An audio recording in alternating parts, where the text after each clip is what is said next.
Hey guys, Dustin Tibbetts here, financial advisor with Jazz Wealth Managers. Hope you'll check us out at jazzwealth.com. This is our quick series we do called Fin Tips. I'll teach you something new, get out of your way, let you go live your life. And so let's talk about the life cycle funds today with the TSP. So what I'm going to do is go over to the board. We're going to talk about this real quick. You've got your lettered funds, right?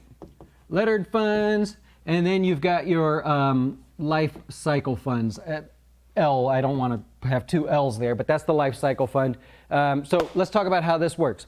All right, in your lettered funds, right, you're going to have things like the C fund, the I fund, the S fund, the G fund.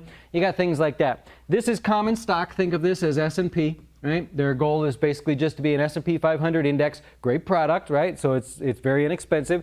This is going to be your international. Right, this is important for just a minute from now when we go talk over here. This is going to be your small cap stocks, but it's not the Russell 2000, so don't fall for that. They can't actually buy the Russell 2000, all of those stocks, because there's some really small ones in there, and the TSP has a lot of money, so they would be maneuvering the price of the stock. So what they do is something called sampling in there. I think I've done a video on this in the past, so it's not really small cap. And then the government bond fund is just inflation. Right? So you might have thought, oh, all right, I'll invest in bonds. No, you're investing basically in cash that just beats inflation. About 2.26% is where it stands at right now. All right, this is important because the life cycle funds, people think of target date funds as being crafty and all this sort of stuff. Oh my gosh, it must be pretty difficult. Is it working? Yeah, it's working. We're still working here? Okay, cool. In the TSP, the life cycle fund is just a mix of the lettered funds. So what I did is I looked up the 2050 for you just to show you an example. So if you're participating in the 2050 fund, here's what you've got. You've got the government bond fund over here, about 10%, right? You've got international, about 30%. That seems high. You've got the S&P fund is going to be, where is that, 40%? Right? Give or take some change here, right? Because I'm just trying to get through this. Small cap fund, 13%, and then there's a couple others in there.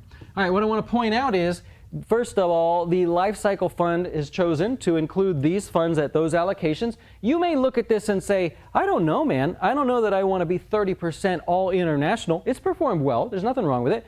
But you now might be locked into the 2050 fund, which made these allocations for you. The moral of the story is you could just kind of make your own life cycle fund if you want.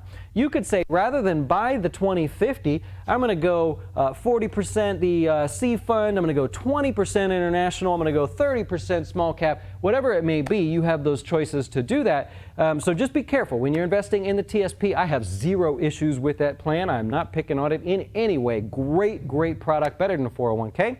But that's how the target date funds work. One other additional thing I'll put in there, when the target date comes to the current date, right? So when we hit 2050, let's say this year is 2050, the 2050 fund goes away. So you don't actually stay in it. Unlike a normal target date fund, you would stay in 2050, let's say you retire, now it's 2055, 2060, you're still in the 2050 fund. In the TSP, it's a little different. So when the calendar date rolls around, for example, this year's 2020, so the 2020 fund disappears, and you go into something called the LIncome Fund, right? There's no more target date. They just stop managing it, right? It's because it's such a low cost. They do it for so little.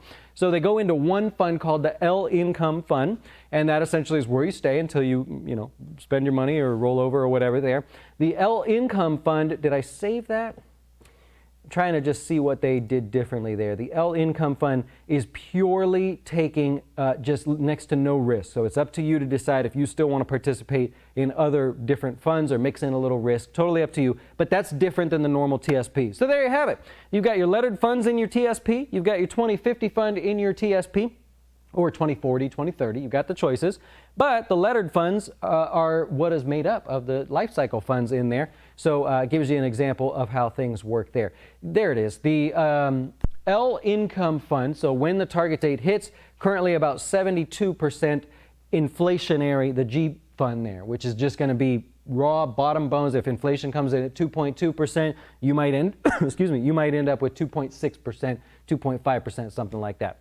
All right, I will wrap it up there. I hope that helped you out. Just a quick review of letter funds, lifecycle funds and how they work together. Very different than the real world out there. If you have a TSP, of course, great product. Just know what you're picking and choosing, and know that you have your choices there. I have nothing bad to say about it. I wish you a good rest of your day. We will be back later to do the closing beat. I hope you'll check it out on our YouTube channel live. We do a stock market update show. We'll see you then. I'll get out of your way, and have a great rest of your day.